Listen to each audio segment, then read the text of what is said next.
اس کے علاوہ نماز کے بعد کے جو اذکار ہیں اس کو پڑھا کریں، آیت الکرسی پڑھیں، اور جو تسبیح فاطمہ ہے 33 بار سبحان اللہ، 33 بار الحمدللہ، 34 بار اللہ اکبر، اس کو پڑھیں۔ اس میں آپ کا ایک ٹیسٹ بھی ہو جائے گا کہ مسجد سے بھاگنے کا دل کر رہا ہے یا کیا ہے، کیفیت کیا ہے۔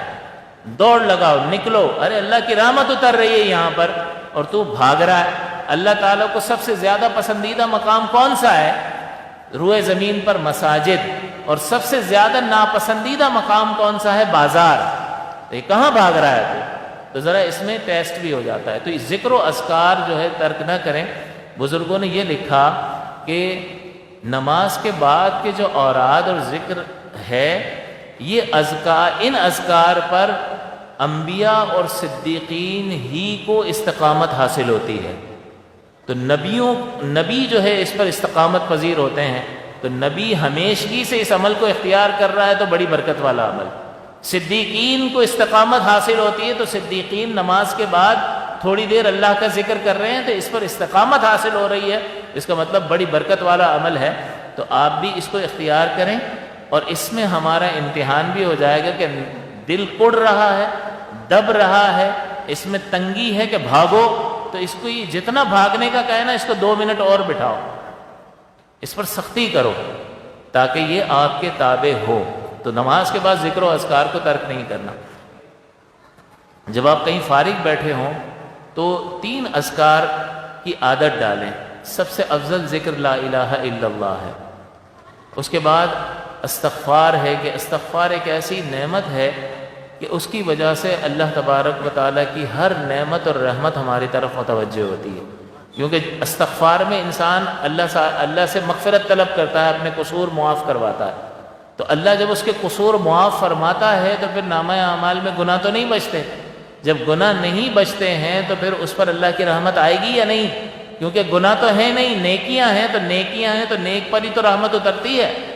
تو یہ اللہ تعالیٰ کی رحمت کے اترنے کا سبب اور ذریعہ ہے۔ اور تیسری چیز، درود پاک کی کثرت کریں۔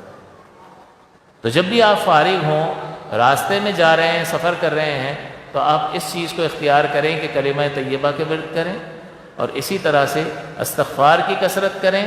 آپ دیکھیں گے آپ کے رزق حلال میں بھی بہت زیادہ برکت ہو جائے گی، اور بہت ساری، یعنی یہ تقوی اور پرہیزگاری کے قبیل سے ہے کہ یہ چیز جو ہے وہ ہمیں ہمارے نامہ اعمال کو ستھرا کرتی ہے۔ تو پھر اللہ ایسے مقام سے رزق عطا فرماتا ہے کہ بندے کے وہم و گمان میں بھی نہیں ہوتا۔ تو اس لیے استغفار کی کثرت کریں، درود پاک کی کثرت کریں۔ ایک بار درود پاک 10 بار اللہ تعالیٰ کی رحمت کو ہماری طرف متوجہ کر رہا ہوتا ہے۔ اس لیے ان چند چیزوں کو اگر انسان رمضان کے مبارک مہینے میں اختیار کیے رہے، تراویح، نماز با جماعت ادا کرنا، اور مزید یہ کہ کم سے کم، یعنی نماز بھائی جماعت سے پڑھنا واجب ہے، اور واجب کا ترک گناہ ہے، اور اس کی عادت ڈالنا پھر یہ کبیرہ بن جائے گا۔ ایک بار ترک صغیرہ ہے اور اس کی عادت بنانا گناہ کبیرہ بن جائے گا۔ تو جماعت سے ہی اہتمام فرمائیں، لیکن کم سے کم اتنا ضرور ہو کہ فجر اور عشاء کی جماعت آپ کی نہیں جانی چاہیے، جانی نہیں چاہیے ویسے تو، کہ اس میں یہ برکت رکھی گئی ہے کہ جو شخص فجر اور عشاء کی نماز جماعت کے ساتھ ادا کر لیتا ہے تو پوری رات اس کی عبادت پہ لکھی جاتی ہے۔ تو یہ کتنا زبردست موقع ہے۔ اسی لیے فجر میں، یہ رمضان کے مہینے میں یہ اہتمام کیا جاتا ہے کہ جیسے ہی سحری کا وقت ختم ہوتا ہے تو اول وقت میں فجر پڑھا دی جاتی ہے، کیونکہ اگر اس کو آخر وقت تک لے جائیں، مستحب وقت تک لے جائیں، تو اکثر پبلک گھر میں نماز پڑھے گی اور سو جائے گی۔ لوگوں کو کام کاج پر بھی جانا ہوتا ہے، مصروفیتیں ہوتی ہیں، اور پھر یہ نیند کا غلبہ بھی ہوتا ہے۔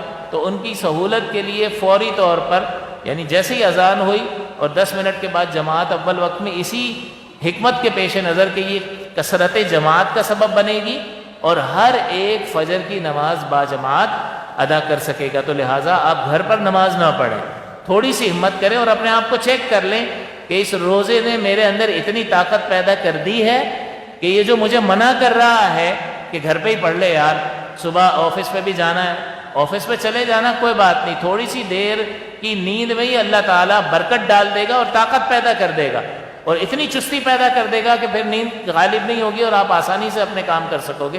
تو ذرا خود کو چیک کرو کہ اس روزے نے آپ میں اتنی طاقت پیدا کر دی ہے کہ آپ جماعت میں شریک ہو سکتے ہو۔